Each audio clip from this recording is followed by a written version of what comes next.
안녕하십니까? 마음의 울림을 전하는 울림사주입니다. 혹시 우리님들 중 꿈으로 미래를 맞추거나 조심해야겠다 하는 날에는 이상하게 들어맞는 그러한 현상들을 경험하신 적 있으실까요? 그럴 때면, 아, 난 촉이 좋네. 또는 오늘은 촉이 뛰어난데? 라고 흔히 표현들 하시죠? 그런데 이 촉이라는 게 단순한 운일까요? 아니면 타고난 특성일까요? 오늘은 그 답을 명리학적으로 살펴보려 합니다. 잠깐, 제가 촉이 좋다라고 말씀드리는 것은 이러한 경향이 있구나, 이런 유전자가 있으면 이런 가능성이 있구나, 로 봐주시면 감사하겠습니다. 그럼 시작해 볼게요. 사주 명리학에서는 모든 것을 음양오행으로 분류합니다. 여기서 핵심은 이것입니다. 목기운과 화기운은 양의 기운으로 확장적, 활동적, 외향적, 적극적이며 눈에 보여지는 것들을 상징합니다. 반면 금기운과 수기운은 음의 기운으로 생각하고 내향적이며 수렴적, 수용적이고 눈에 보이지 않는 영역들을 다룹니다. 촉은 바로 이 음의 기운과 밀접한 관계가 있습니다. 그리고 성별에 의한 차이도 있습니다. 실제로 여성분들이 남성분들보다 촉이 더 좋을 수 있다라고 말씀드려요. 왜냐하면 남자는 기본적으로 양의 성향, 여자는 기본적으로 음의 성향을 가지고 있기 때문이죠. 이것이 무속인들 중 여성의 비율이 높은 이유와도 연결됩니다. 음과 수의 음의 성향으로 촉이 좋다라고 말씀드렸는데요. 특히 수기운의 유전자가 있으면 그러하다 말씀드려요. 천간에는 임수와 개수가, 지지에는 자수와 해수가, 그리고 지장간 속에 숨어 있는 임수, 개수의 기운들, 이런 글자들을 가지신 분들이 촉의 유전자를 타고난 분들이라 말씀드려요. 여기에서 중요한 포인트는 수기운의 상징성입니다. 목기운, 화기운, 금기운은 우리 눈에 보이는 현실적인 요소들, 시작하고, 팽창하고, 결과 등을 나타내지만 수기운은 다릅니다. 수기운은 눈에 보이지 않는 것, 멈추고 정체되어 있는 살아있는 이면의 죽음의 세계를 상징하죠. 이 정체된 수기운이 바로 촉의 기초가 되는 것입니다. 그리고 또 다른 케이스를 설명드리면 금생수로 출렁이는 움직임을 느낄 때, 즉 금의 기운이 들어오면 정체된 물이 흐르게 되고 이때 촉이 강하게 발동됩니다. 자수와 유금이 만날 때도 그렇죠. 금의 왕인 유금과 수의 왕인 자수가 함께 있을 때 이를 자유파, 자유귀문이라 부르며 강한 촉이 발동됩니다.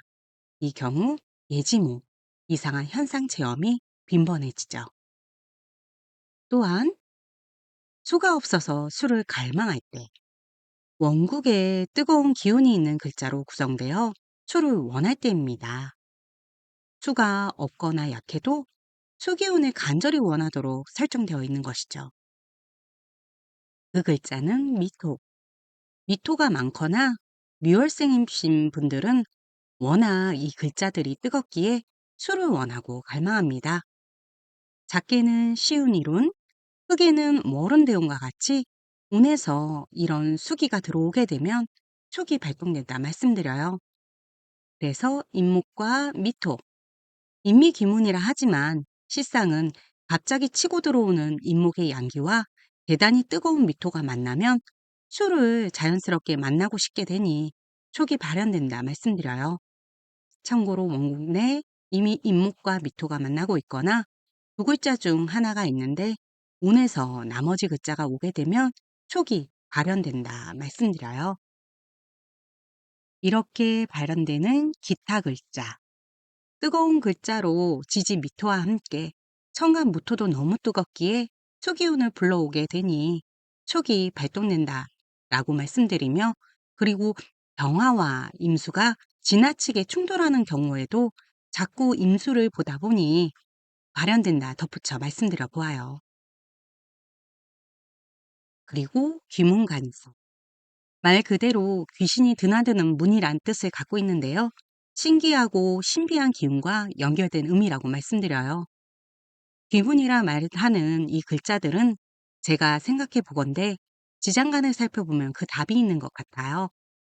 지장간 속의 글자들이 수기를 불러오거나 느끼게 하거나 강한 감정을 건드리거나 예민함을 느끼게 하거나 하는 등의 글자들로 구성되어 있기 때문에 이 글자들이 원국에 있거나 운에서 만나면 촉을 만들지 않을까란 생각이 듭니다. 저는 이 귀문가사를 적극 활용하여 감명드리진 않습니다. 우리님들도 아, 이런 것들이 있구나 정도의 참고사항으로 살펴주셔요. 마무리하여 살펴드릴게요. 음기운에 속하는 금기운과 수기운이 촉을 일으킨다 말씀드리며, 천간, 지지, 지장간 어디에 있어도 촉을 느끼고 또 운에서 와도 반응성을 일으키며 촉이 발동된다 라고 말씀드려요.